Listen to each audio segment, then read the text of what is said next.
What's going on, Soul Tribe? I salute the divinity in you, and welcome to my channel, Alchemist.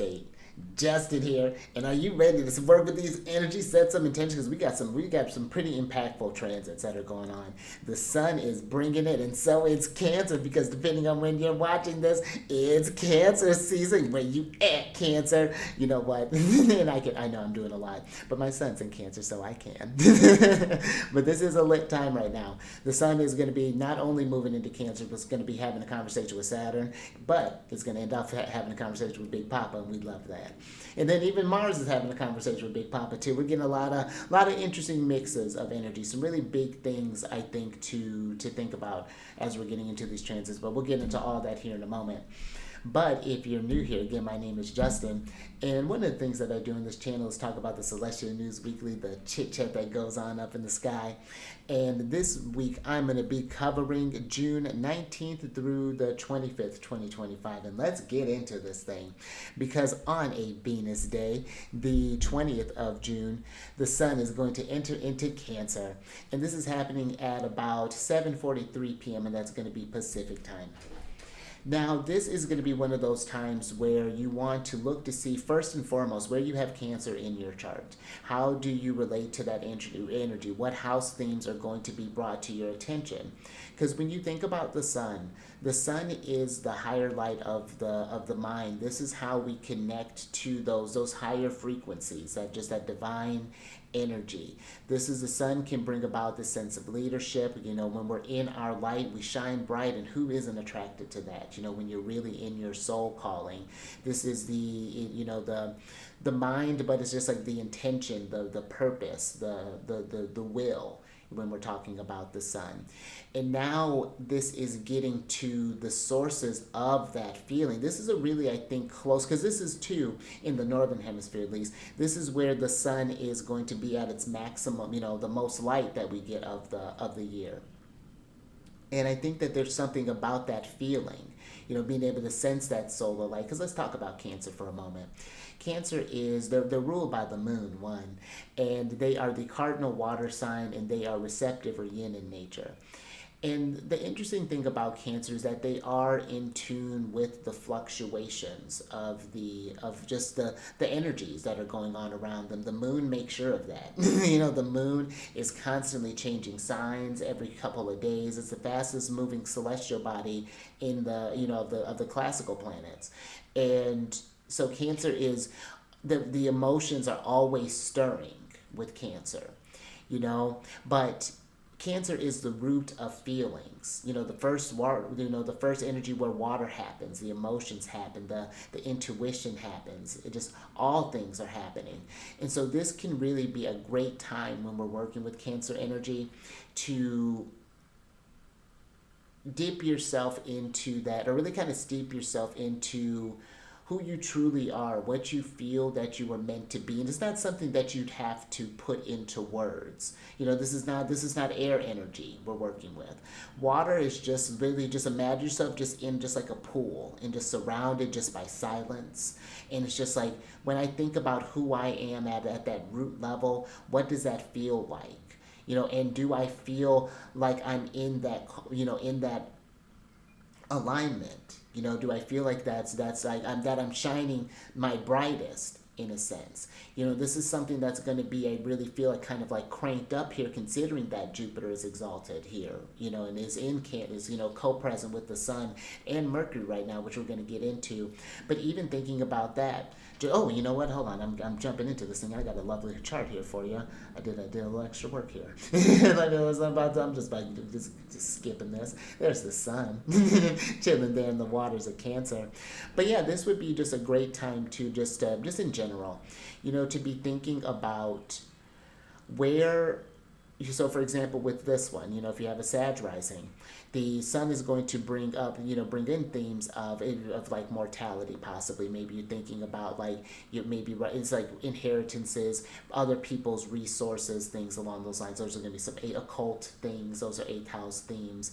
And so maybe you're thinking about, maybe themes of like debts are coming up, or maybe you're thinking about your legacy, what you want to leave behind. Maybe you're thinking about what you've inherited, what you've been doing with that. How do you feel you've been, again, growing with these these maybe gifts that you have. How have you been sharing with others? That would be something to have you been giving your energies to others. That may be something, that may be some themes that may coming up for you. The eighth house isn't particularly a wonderful house. It's one of those kind of trickier houses, but it's just one of those necessary themes in life that we have to all sort of confront there. Maybe there are some stresses or some fears, anxieties around, how much time maybe that we can feel this experience is allotted to us, and how maybe sometimes random it can be, and what are we doing with that time. And I think that's going to be something that themes are going to really be highlighted here in these next couple of transits. But that would just be some ways. It's just like, okay, and keep in mind too, this is not just going to be just a lot of emotions. These are going to be emotions that Jupiter's going to help us to handle here. Because again, the sun is co-present with Jupiter. Even when they separate from each other, you still have that Jupiterian influence. And so there's still a way for you, I think, to shine in this energy and to grow in this energy. But something to think about too with this time period. And again, this would be in the northern hemisphere. This is where the sun is reaching its maximum amount of day. But now the light is from here on out, the light's going to be declining. And so I think that there's even something there in thinking about how Cancer initiates. Because it is interesting. You would think that there would be a very passive energy with being a water sign, but Cancer does things. They're not just sitting around, just steeping around in emotions. When you feel that urge to do something, when you're feeling called to do something, that Cancer goes in and gets it. That's a beautiful thing, I think, about Cancer. So this can be, just a great time to just get, really feel in your alignment. But, I think it's something that it doesn't have to be so abstract, because let's get into the next one here. Because on the next transit is going to happen on a Sunday, which is the 22nd. Oh, and I got to add a handy dandy drawer here. Oh, I did. Beautiful. But oh, that was easy. But yeah, on Sunday, the 22nd of June, at about 3:22 p.m., or excuse me, 3:22 a.m., Mars is going to form a sextile with Big Papa. And this is happening at 2 degrees and 51 minutes. Mars is in Virgo and Jupiter is in Cancer. Now, when you think about the sextile energy, that's when the celestial bodies are, as you see here, here's Mars, and then here's Jupiter. Oh, let's see if I can draw. Okay, let's try that again. But yeah, there's Mars and Jupiter. And the sextile energy is when the planets are 60 degrees apart from one another. So there's this harmony that happens between these signs. These are softer aspects. This is one that can lead to creative solutions and problem solvings. But again, the sextiles are one that you have to take these sort of initiatives on. So if you've been feeling that like, okay, I want to grow in this aspect of my life, let's say in this instance, we're still on themes of money. So if you're a Gemini rising, maybe you've been thinking about ways that you want to save up your money so that maybe you want to do some fourth house things with Mars being there. Maybe you want to add something onto your home space. Maybe you want to spruce up the place a little bit. Maybe you want to add some artwork possibly. You want your place to really feel like yours. So maybe you're just thinking about how you can allot money or even make more money too. Or maybe that might be something too. Maybe you want to think about moving. Does my environment really support that? And what financial moves do I need to make in order to make that move happen? So that could be another way that this could, these energies could come up. And then it's like you're feeling these things like, okay, who do I need to talk with? Who do I need to connect with? What things do I need to get in order to make this stuff happen there? How's the transportation going to look like? Where's the actual home, gonna be at? So that could be some ways that this energy would show up. But the nice thing I think about this too is that even though this is a conversation with Mars, because Mars is the lesser malefic, there may still be some challenges in what we're, maybe initiating in this, whatever initiative this is, Jupiter has the upper hand in this conversation. So this is going to be where, there's a lot more ease that Jupiter's bringing over these next, and especially when it has harmonious conversations with like the water signs, the earth signs, things like that, and even in challenges with the cardinal signs, it's still Jupiter. So there's still this chance where we can get that sense of abundance, but we just may have to take a little extra action for it. But I think that again, just kind of on a general level, though, these things that we're feeling, that Mars in Virgo is very practical. It's going to be able to not just, it's going to be able to take these feelings and then conceptualize it to action. So this may be something where you need to pay attention to. It's not that we're completely ditching the mental energy, but this may be more of an instinctual type of thing, an impulses. When you feel a sort of like intuitive nudge, or you feel, someone gives you like a recommendation and you were just thinking about it, give it a look to. It doesn't have to make sense. Trust if you're being intuitively guided here. And I even think that this day could even bring some, it could be a really nice day, because I mean the moon is just separating from Venus, and as far as like a conjunction there, so that's really nice. And this could be a great time too, again, while we're in all this Cancer energy, we're going to be under the energy of the moon. The moon is responsible for all these planets in Cancer.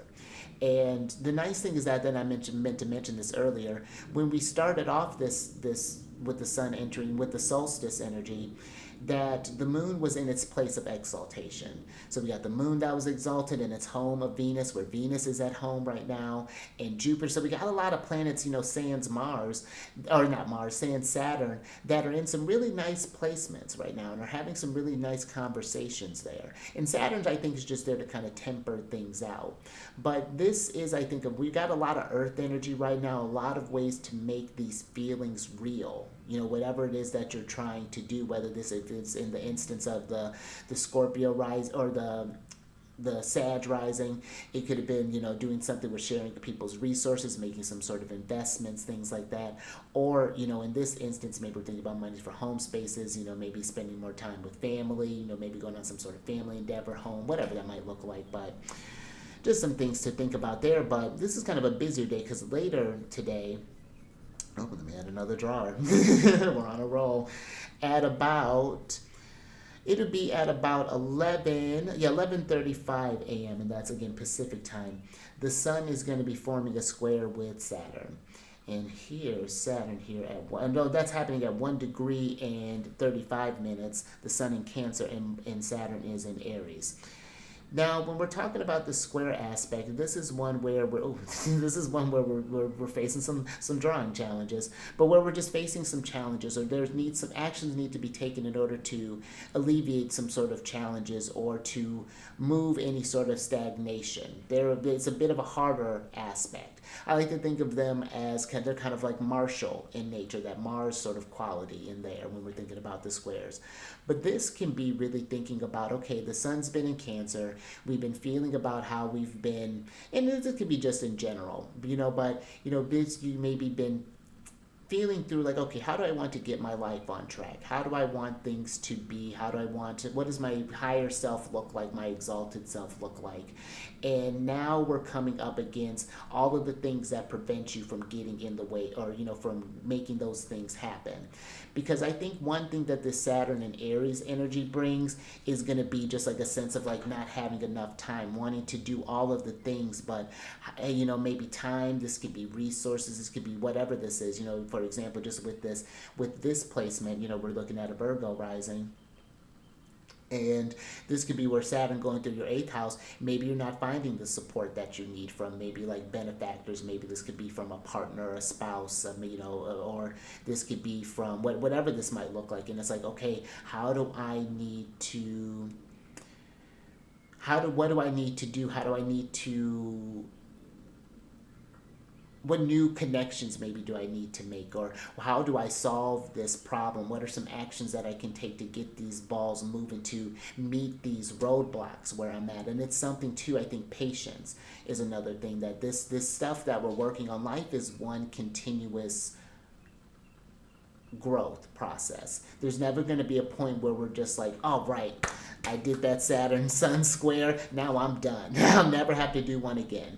No, you absolutely will. When the sun, let's see, when the sun enters back into Sagittarius, that's when, because Saturn will probably be in Pisces by then, we'll have another square that we'll be feeling, and it'll be with totally different energies. So this is something where it's just like, just kind of not to get frustrated with the process, that this is just a part of the natural cycle, to not beat yourself up, but to learn. And because that's another thing too, depending on how long you've been doing this journey, this isn't your first Saturn Sun square that you felt. You've been in cycles like this, and so this could be just kind of reflecting on, okay, how do I do this? When I'm in Cancer season around this time, what's going on with this? And again, you got to kind of following the astrology kind of helps with that, keeping that time, but. Yeah, I think that's going to be the sort of biggest challenge with this square, is looking at the ways that, because wherever you want to grow, I think because Saturn's the greater malefic, and wherever you want to grow, you have to make space for that, and some things have to die out, and this might be where this is old ways of operating. Something, maybe you didn't used to, let's say, for example, with this one, maybe you were used to relying on other people's stuff, but maybe now you have to rely for yourself. You have to create your own future with maybe limited resources, and this is needing to call upon new skills, needing to get creative. This with that Venus, and I'm talking about this chart up, that's for example, that maybe you need to find new, maybe higher education, possibly, learning new different skills. At Mars in the first house, get energized, might feel a little stressful, possibly, but it can be one where, okay, like this is why the map's in front of me. Now let's start taking the actions, and let's just start setting realistic goals. I think that's something with this energy too, that it's not that Saturn doesn't want us to achieve anything. Saturn can bring really great accomplishments when worked with constructively, but it's just like, it's not just going to be something that Saturn hands to you. It's something that, well, if you want it, then make it manifest then. And he could be a little aggressive with it, but it's fine. We still love Saturn. But more so than who we love, let's talk about who we really love here, Saturn. Let's get to this last transit. Because on a Mars day, the 24th of June, at about 8:17 a.m., the sun is going to be forming a conjunction with Big Papa. And this is happening at 22 degrees, or excuse me, not 22, at 3 degrees and 22 minutes of Cancer. Now, when we're thinking about conjunctions, this is when these energies are fusing together. So those solar influence and those Jupiterian influences are becoming one. And this is really highlighted here because, again, this is where Jupiter is exalted. So Jupiter is in great shape here right now.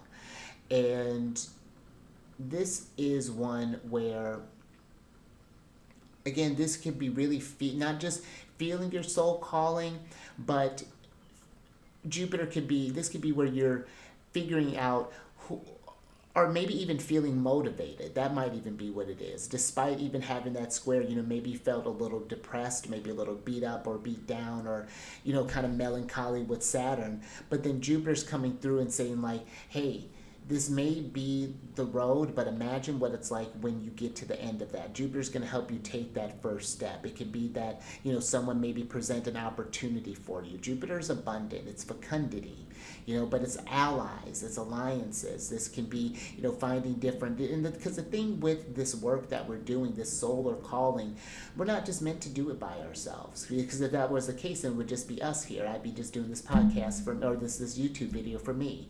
But there are other people that are on this journey that can help bring different perspectives, that can help bring that support that you want to.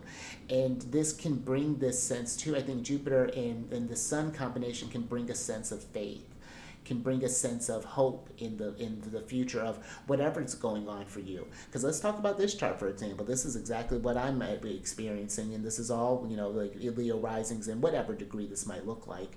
And that's something too with these planets, with these degrees that I'm saying. If you have any planets or points that are around this placement, this may be a more active time for you, especially where if you have, let's say, with the sun entering into Cancer, we're under a lot of heavy cardinal energy right now. We got the Saturn there, and we got four other, the sun and then the two other planets there.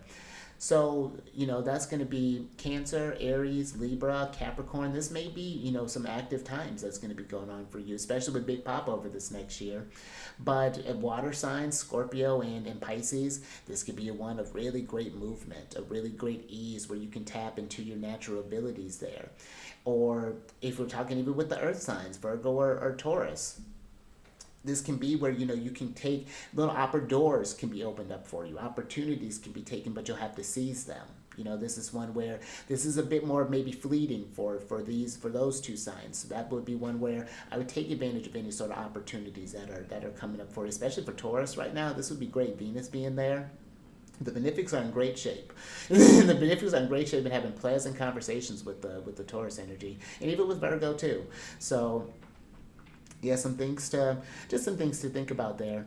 But with this placement, considering we were working with this chart, this is happening in the 12th house, this conjunction. And the 12th house is not the easiest of themes. This can deal with great illnesses, it can deal with loss, it can deal with enemies, and more so kind of like those hidden enemies, those that voice, that doubt that's inside of our head, that Saturnian voice that maybe, if Saturn's working on us, then it might be something where Saturn's saying that you can't do it, that it's pointless, that you're going to fail. But this could be where this conjunction can help you. You know what though? I'm tired of that narrative. I see how I like every time I get to this place that I want to give up or that I want to do this thing. You know what? Maybe I can switch the script. Maybe I can write a different story. And again, really allow yourself to feel in that energy. I think that Tuesday can be a really nice day to just kind of, again, be with like where you want to be. If you can just find a moment sometime throughout the day and just kind of meditate on that. Where am I going? How am I growing? And where what is the trajectory of this life is looking like? And yeah, do I like that? And I'm going to go ahead and switch back over. But yeah, do I like where things are going on my journey? What do I want to change? And in order for that change to happen, what maybe needs to be worked on or worked out? That's something to think about. And I think a great way of cutting those things out, that Mars and Virgo, I think is like surgical precision. I think that's something where you can see the issue and then have the steadiness and the focus to get that thing, whatever that thing is, and get it out of there. Whatever that might be getting in your way there.